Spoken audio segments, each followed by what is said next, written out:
साथियों, प्रकृति को समझने के लिए प्रकृति के साथ हमको चलना पड़ेगा और प्रकृति हमें जीवन में बहुत कुछ सिखाती है।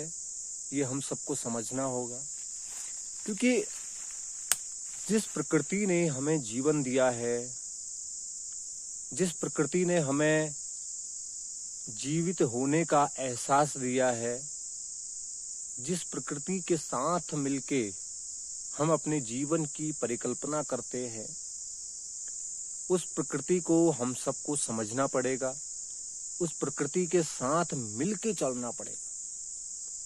साथियों, आज भौतिक जगत की चकाचौंध में हम लोग ये सारी चीजें भूल चुके हैं कि प्रकृति ने ही हमें सब कुछ दिया है और प्रकृति ने ही हमें सब कुछ सिखाया है।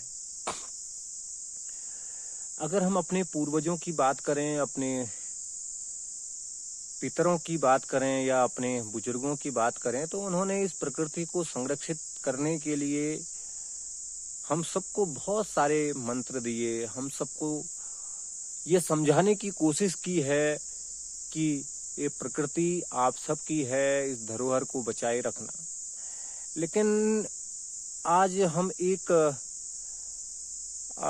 भौतिक जगत की चकाचौंध कहें या फिर सामाजिकता की जरूरतें कहें या समाज की जरूरतें कहें, उनके अनुसार, उनके आधार पर हम लोग ये भूल चुके हैं कि जो हमारा जीवन है वो इस धरती माँ से चल रहा है, वो यहाँ के पानी से चल रहा है, वो यहाँ की नदियों से चल रहा है, वो यहाँ के जंगलों से चल रहा है, वो यहाँ के समुद्रों से चल रहा है और वो यहाँ के शुद्ध वातावरण से चल रहा है।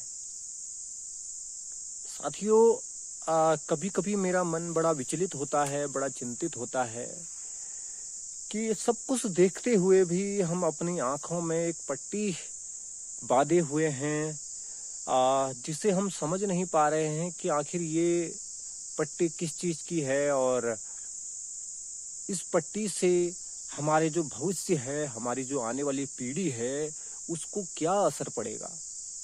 ग्लोबल वार्मिंग की हम लोग बात करते हैं, ग्रीन हाउस इफेक्ट की हम लोग बात करते हैं, लगातार क्लाइमेट चेंज की हम लोग बात करते हैं, लेकिन ये नहीं समझते कि समाज के अंदर हमारी क्या जिम्मेदारी है प्रकृति को लेकर, इस धरती को लेकर और समाज की छोटी छोटी चीजों को लेकर।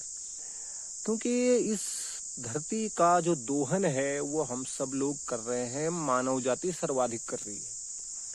क्योंकि मानव जाति ने ही ऐसे हथियार बना डाले जो प्रकृति को नुकसान पहुंचा रहे हैं। मानव जाति ने ही ऐसी ऐसी मशीनें बना डाली जो इस धरती माँ को ठेस पहुंचा रहे हैं।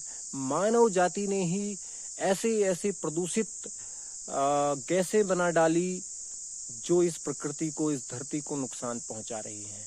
तो कहीं न कहीं बहुत बड़ी जिम्मेदारी और बहुत बड़ी भूमिका इस मानव जाति की है, जिसे समझना बहुत ही मुश्किल है। क्योंकि आज का जो दौर है वो दौर इस तरीके से चल रहा है जैसे हवा में एक पन्ना उड़ता हो, जिसे पता भी ना हो कि मुझे बैठना कहाँ है, मुझे गिरना कहाँ है। और जब हवा रुक जाती है तो वो पन्ना कहीं पर भी पेड़ों पर गिर जाता है या कहीं पर जो है नदी में गिर जाता है। तो वही स्थिति आज हम सब की हो चुकी है कि आज हम हवा में तो उड़ रहे हैं, एक कागज की तरह हवा में तो उड़ रहे हैं, लेकिन ये पता नहीं कि जिस दिन हवा रुक गई उस दिन हम कहाँ पर गिरेंगे और क्या हमारी स्थिति होगी।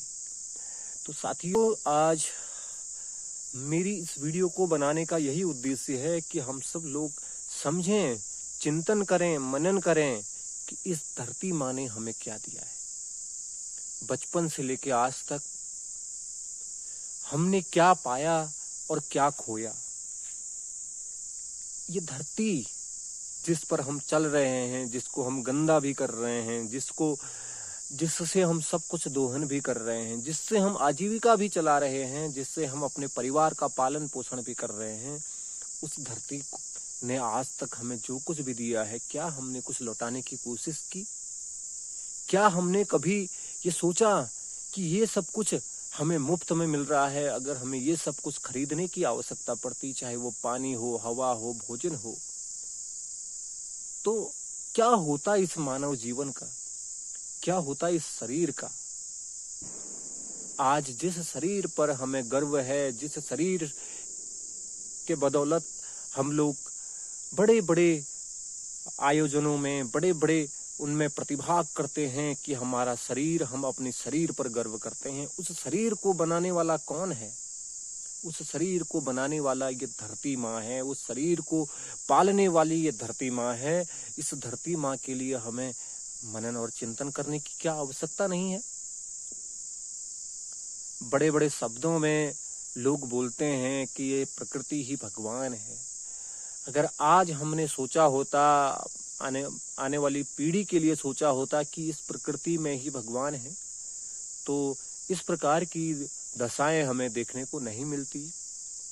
जिस प्रकार लगातार क्लाइमेट चेंज हो रहा है, जिस प्रकार लगातार ऋतुएं परिवर्तन हो रही हैं, जिस प्रकार हमारे हिमालय ग्लेशियर्स पिघल रहे हैं, और जिस प्रकार हमारी खेती बंजर हो रही है, जिस प्रकार हमारे शहरों का प्रदूषण तेजी से बढ़ रहा है, ये सब कुछ बड़े चिंता का विषय है। और इसका कारण सिर्फ और सिर्फ मानव जाति है। इस मानव जाति को एक बार के लिए सोचना होगा कि आखिर ये क्यों हो रहा है, आखिर क्यों इस प्रकार के परिवर्तन हो रहे हैं, हमारी क्या भूमिका है, क्या हमारी आने वाली पीढ़ी, आने वाली जनरेशन इसको समझ पाएगी, इसको मान पाएगी। तो साथियों, मैं इसी के साथ आप सबसे एक निवेदन करूंगा कि इस धरती माँ को बचाएं, इस धरती माँ के लिए काम करें। अपना जीवन जरूर अपनी आजीविका कमाने में, अपने बच्चों को पालने में, इस समाज को आगे बढ़ाने में जरूर दें, लेकिन उसके साथ ही जिस धरती माँ ने आपको ये शरीर दिया है, उस धरती माँ के लिए काम करें। बहुत बहुत धन्यवाद। जय देवभूमि।